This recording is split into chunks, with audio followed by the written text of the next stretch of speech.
Olá a todos! Estamos iniciando aqui a aula 7 com um pequeno resumo para cada uma das séries, certo? Então vamos lá. Primeiramente, bom dia, é um prazer estar com vocês aqui mais uma sexta-feira, certo? Vamos começar aqui então. No sexto ano, a gente vai iniciar o conteúdo de mitos de fundação em várias culturas diferentes, na cultura maia, na cultura tupi-guarani, na cultura nórdica, na cultura grega. O que é esses mitos de fundação? Como o mundo foi feito e como o ser humano foi criado. Por que isso é importante? Para mostrar que existem diferentes formas de cultura. E mitologia no sexto ano é um tema que vai ser meio que recorrente ao longo do nosso caminho todo. A gente vai falar a respeito da relação entre mitologia e sociedade mais para frente, quando a gente for falar das primeiras sociedades, de como os primeiros juízes também eram os primeiros sacerdotes, como no caso, por exemplo, do juiz bíblico Samuel, e por aí vai, certo?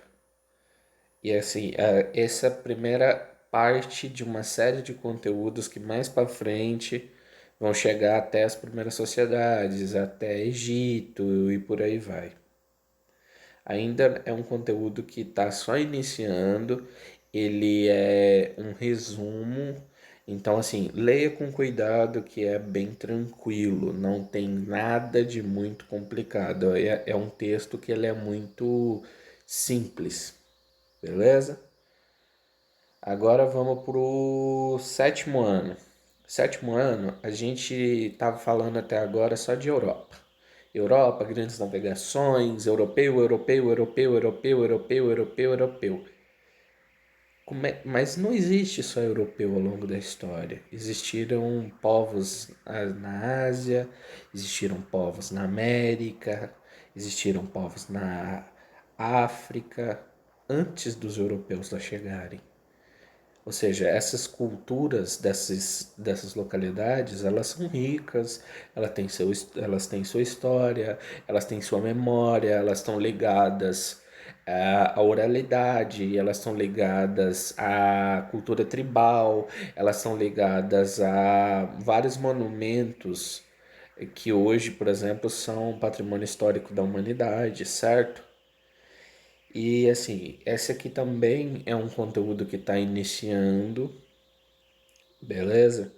E ele é um conteúdo que vai se perdurar ainda para o resto do ano, onde a gente vai tratar, por exemplo, de Império da Abissínia, de Império do Congo, de Império do Mali. Então, assim, a gente vai passar por esse conteúdo de África antes dos europeus ao longo de todo o ano, permeando o que estava acontecendo aqui na Ásia, na África, o que estava acontecendo na Europa. Ou seja, essa é uma primeira parte também, novamente a mesma coisa que eu falei para os meninos do sexto. É um conteúdo tranquilo, é um texto que se você lê ele com calma, você não tem a menor dificuldade, certo? Agora já para o oitavo ano. O oitavo ano é um conteúdo um pouquinho especial porque eu reuni um personagem da história criminal para tratar de um outro lado da Revolução Industrial. O Jack, o Estripador. É um criminoso, assassino serial que matou 5 mulheres no outono de 1888 e não foi pego. Ele matou elas num bairro extremamente pobre, que era o cenário da Londres da Revolução Industrial. Era um local horrível, não tinha água tratada, não tinha casa, não tinha emprego. Você tinha milhares de camponeses que tinham sido mandados embora das suas terras por senhores e que acabavam parando em Londres. Você tinha muito preconceito contra judeus, contra negros, contra indianos. Você tinha teorias conspiratórias falando que existiam grupos de judeus, por exemplo, querendo matar a rainha e por aí vai, certo? Nesse ambiente, a Scotland Yard, que até então era considerada a polícia mais capaz do mundo, ela foi ridicularizada. E um personagem que nasceu um ano antes na revista Strand Magazine, que é o Sherlock Holmes, o grande detetive capaz de investigar qualquer coisa, ele se tornou uma febre um ano depois e as pessoas passaram a escrever tanto para o endereço do personagem, a Rua 221B, que na verdade ela acabava no 100, a Rua Baker, né, 221B, e para o endereço da revista, pensando que se tratava de uma biografia e não de um personagem fictício, certo? E por fim, a gente tem o nono anos, que a gente está iniciando agora o período de república. Esse período de república a gente vai mudar ele agora só quando a gente chega lá em Getúlio Vargas, porque aí já vai ser uma outra história e a gente vai voltar a falar de Europa, vai voltar a falar de teorias políticas. Por enquanto a gente está em Brasil.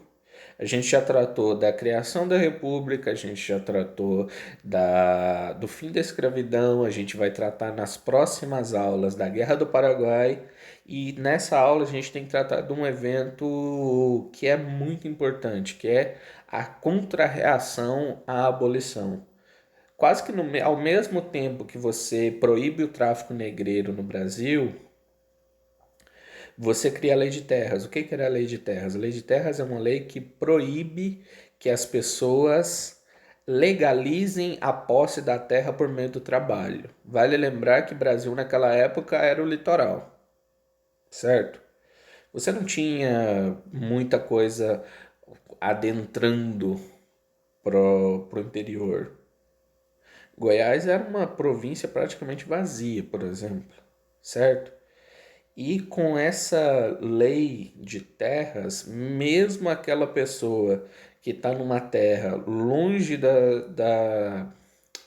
como é que eu vou dizer, longe das cidades, ela não é dona da terra porque ela teria que comprar aquele pedaço de terra perdido lá no interior do interior do interior do interior do estado. E o Estado, ainda por cima, teria o direito de escolher se ele queria ou não vender a terra para aquele grupo de pessoas. Então, para pensar que, assim, somente as pessoas que tinham relação com o poder político, e no caso, os senhores de café, os barões de cana-de-açúcar, os grandes criadores de gado do Rio Grande do Sul, é que teriam capacidade técnica de conseguir comprar terras. E, além disso, eles poderiam se apossar de terras de pequenos agricultores que não teriam como pagar ao Estado, certo? E quem é o mais prejudicado dessa história? Os negros, porque os negros eles não foram reinseridos na sociedade, ou seja, o Brasil estava passando por um processo de modificação, onde estava chegando fábricas aqui, onde a nossa estrutura social ela já não mais comportava um trabalhador agrícola simples, analfabeto e plenamente incapaz em grande parte dos casos. Então, assim, o que a lei de terras é? Ela é a contrarreação dos senhores de escravos contra a abolição, ou seja, ele se protegendo de ter que dividir o poder político, porque nessa época, poder político é igual a controle de terras, certo? Então, eu quero agradecer você que assistiu o vídeo até o final e desejar que você tenha uma ótima aula.